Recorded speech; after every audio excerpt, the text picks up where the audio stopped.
A to Z Haryana और ख़ास Haryana channel की तरफ से भाई सोनू वाली की राम राम। ID 2 हैं और इंटरव्यू एक के जना का है। तो खटखड़ टोल प्लाजा पे हमारे साथ में देवेंद्र भाई हैं। तो एक बात इनकी देख कर सामने आवा है, काफ़ी दिनों तक ये पूरे किसान आंदोलन में भी हैं और साथ में सोशल मीडिया पे एक ट्रेंड चल रहा है मोदी रोजगार दो। तो उसके बीच में ही एक बात आई थी नरेंद्र मोदी जी यहाँ की आंदोलन जीवी।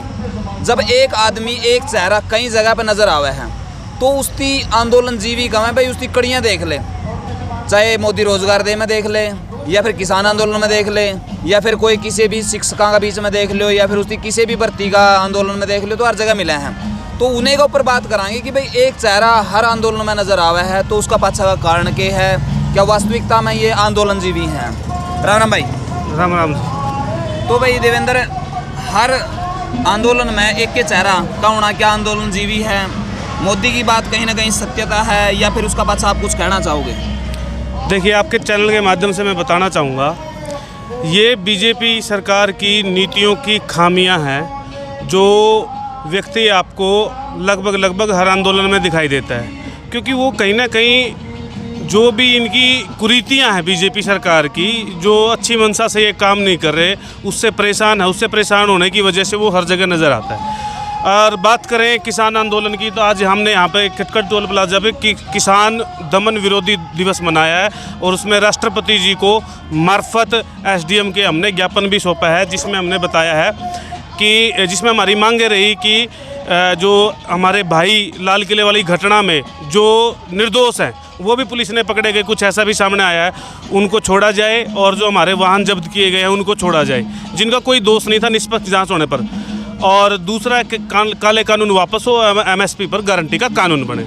और फिर बात करते हैं अभी, जैसे आपको पता चला कि हम सोशल मीडिया पर ट्रेंड करवा रहे हैं मोदी रोजगार दो।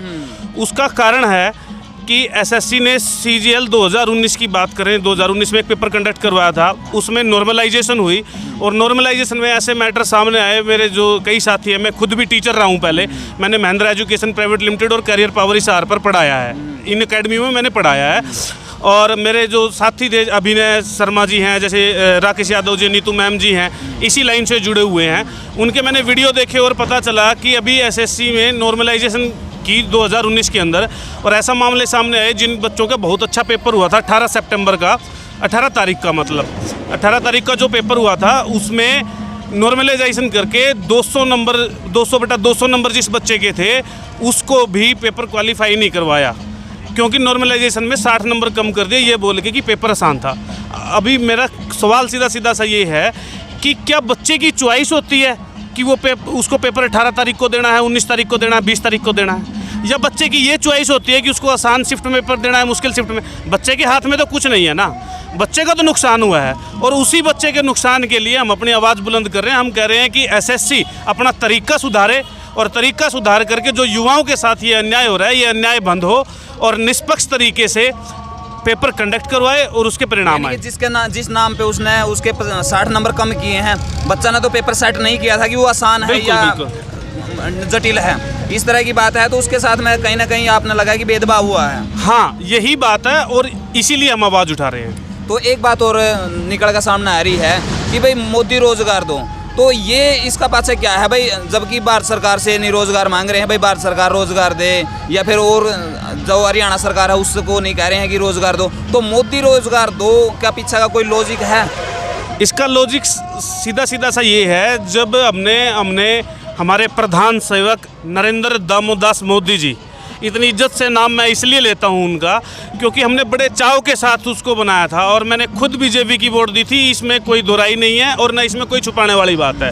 और हमारे मन में बहुत खुशी थी, बहुत खुशी की लहर थी कि हमने एक अच्छा नेता चुना है जो हमारे भविष्य को संवारेगा। पर जैसे जैसे शासन का उनका समय बीतता है, परतें खुलते चलती हैं, तो अब जाके एक खुलासा होता है कि वो उनकी जो नीतियाँ हैं वो नीतियाँ ऐसी हैं जिनकी वजह से हम गुमराह हो रहे हैं और हमें सही से मार्गदर्शन नहीं मिल रहा, युवाओं के साथ अन्याय हो रहा है।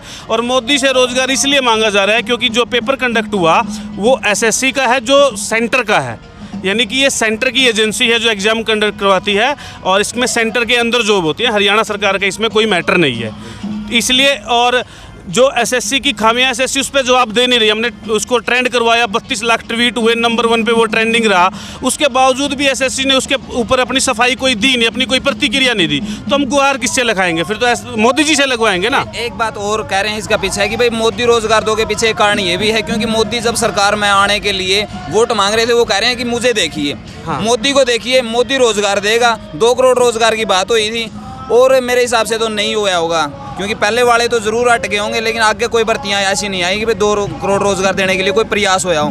दूसरी तरफ अब बंगाल में मेरे हिसाब से तो 75 लाख रोजगार की बात करके वो एजेंडा लेकर चल रहे हैं, तो पिछले वाले लग गए हो तो बताओ आगे।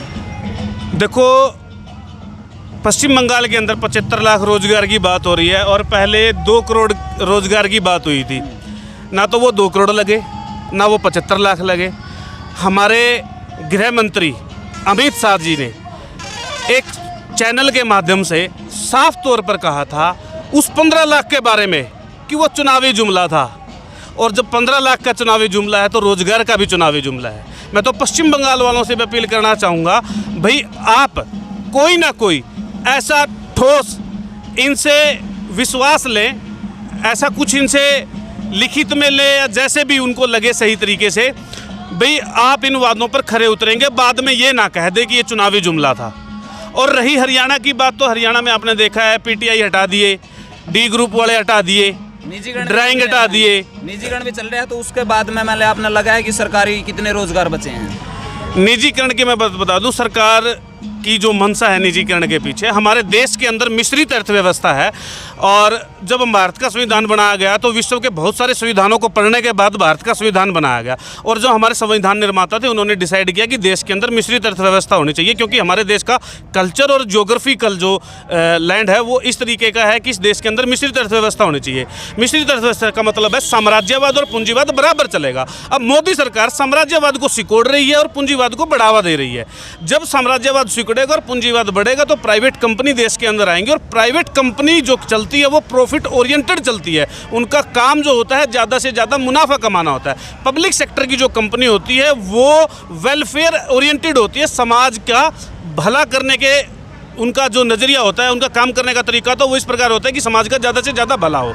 तो जिस तरीके से पूंजीवाद बढ़ रहा है तो देश में अव्यवस्था तो फैलेगी ही। तो कहीं ना कहीं भाई रोजगार का मामला में सरकार भी पिछड़ापन में आ रही है। और रही बात जब रोजगार की करा, हाँ, तो मोदी सरकार है तो वो भी कवा है कि भाई हमने तो रोजगार बहुत दिए हैं, लेकिन उन्हें शायद ये लगा है कि भाई अगर आपने स्किल भारत जो कह रहे थे नहीं भाई, कौशल भारत विकास योजना के तहत अगर उन्होंने टेलर भी बना दिया तो वो भी रोजगार में ही गिना है। वो कि हमने एक टेलर बना दिया, और टेलर भी हमने बनाया, उसका पहला ना कोई टेलर होए करता ना कुछ और होए करता, इसलिए भी वो रोजगार में गिने हैं। तो इसीलिए इनका भी कहना ये है कि भी रोजगार देने में असमर्थ है। जो वादा करके आए थे वो पूरा करें, और जो ये मोदी रोजगार दो ट्रेंड है इसको आगे ले जाने के लिए जनता के बीच में यह बात कही है। और मैं चाहूँगा कि आप इस वीडियो भी ज़्यादा से ज़्यादा शेयर करें। एक अपील आपके चैनल के माध्यम से, कल 25 फरवरी सुबह 11 बजे से ट्रेंड होगा ट्विटर के ऊपर। देखने वाले, ये वीडियो देखने वाले सभी मेरे नौजवान साथियों से मेरी हाथ जोड़कर अपील है, सुबह 11 बजे ट्रेंड स्टार्ट होगा, ज़्यादा से ज़्यादा ट्वीट करें ताकि हमारी आवाज़ है वो सरकार के कानों तक पहुँचे, सरकार के कान खुले, सरकार की आँख खुले, और सरकार साफ नीयत के साथ युवाओं के साथ न्याय करे और इस अन्याय का खात्मा हो। वीडियो को भाई ज़्यादा से ज़्यादा शेयर कर दियो, अपने जो विचार हैं वो नीचे कमेंट बॉक्स में दे दियो। मिला नेक्स्ट वीडियो में, तब तक के लिए सारे भाई जय हिंद, वंदे मातरम, जय जवान जय किसान।